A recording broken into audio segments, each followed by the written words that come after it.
Democratic presidential candidate Joseph Biden today faces a controversy. 3 weeks ago at a debate at the Iowa State Fair, he used phrases identical to those delivered by British Labour Party leader Neil Kinnock. Biden seemed to be claiming Kinnock's vision and life as his own. Why is it that my wife, who's sitting out there in the audience, is the first in her family to ever go to college?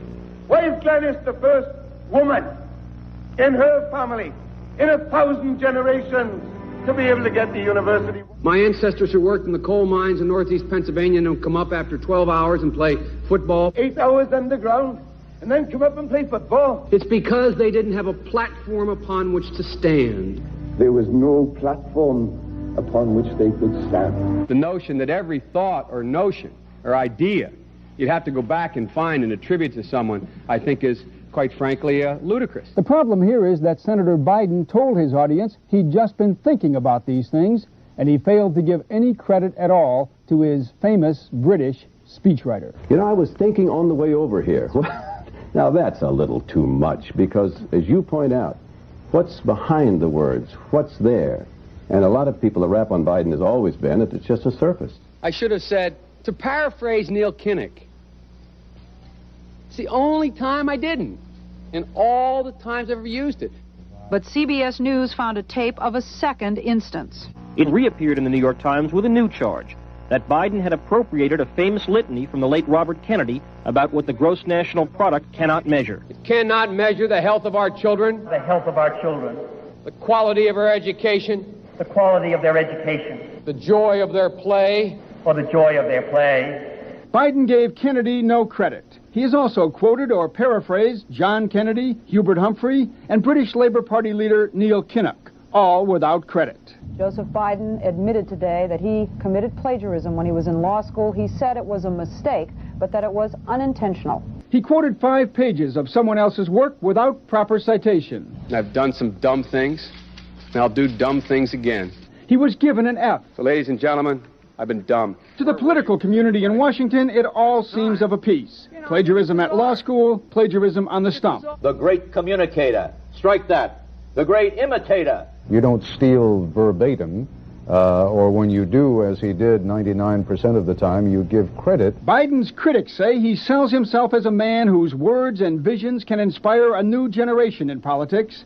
But if the thoughts, phrases, and visions really belong to others, it's a form of false advertising. Is it a wise idea, though, to take something that personal, anyway, from another politician and try and appropriate it to your own campaign? I think it was a stupid thing to appropriate material that was really very personal, that was someone else's. Most people didn't know who he was, you know, Joe Biden, and now they're going to say, oh, yeah, he's the guy who plagiarized. That's a lot of people.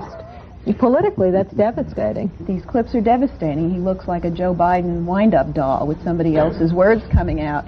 If they're going to do things that are stupid as well as immoral, then they're probably too dumb to have the job of president. Voters are going to have to decide whether he was dishonest or dumb. Senator Joseph Biden may have more explaining to do. The new questions stem from taped remarks of Biden during an April campaign appearance in New Hampshire. I went to law school on a full academic scholarship, the only one in my class to have a full academic scholarship. Went back to law school and, in fact, ended up in the top half of my class. I was the outstanding student in the political science department at the end of my year. I graduated with 3 degrees from undergraduate school and 165 credits, only needed 123 credits. Biden now concedes he did not graduate in the top half of his law school class, that he does not have 3 degrees from college, and that he was not named outstanding political science student in college. Newsweek says Biden actually went to school on a half scholarship, ended up near the bottom of his class, and won only 1 degree, not 3. Joe Biden ranked 76th in a class of 85 at the University of Syracuse Law School. I mean, this guy comes off this whole thing as a flyweight. Now Biden says Newsweek is right. His memory had failed him. And I'd be delighted to sit down and compare my IQ to yours if you'd like, Frank. Joe Biden was victimized by the truth. Bye-bye Biden. He may not know it yet, but I think this is going to be very difficult for him to recover. Is Joe Biden dead meat, yes or no? I think so. Bob? It's in terminal condition. Terminal. Eleanor? Yes, unless he comes in third in Iowa. Morton? Dying. I say dead. We'll be right back.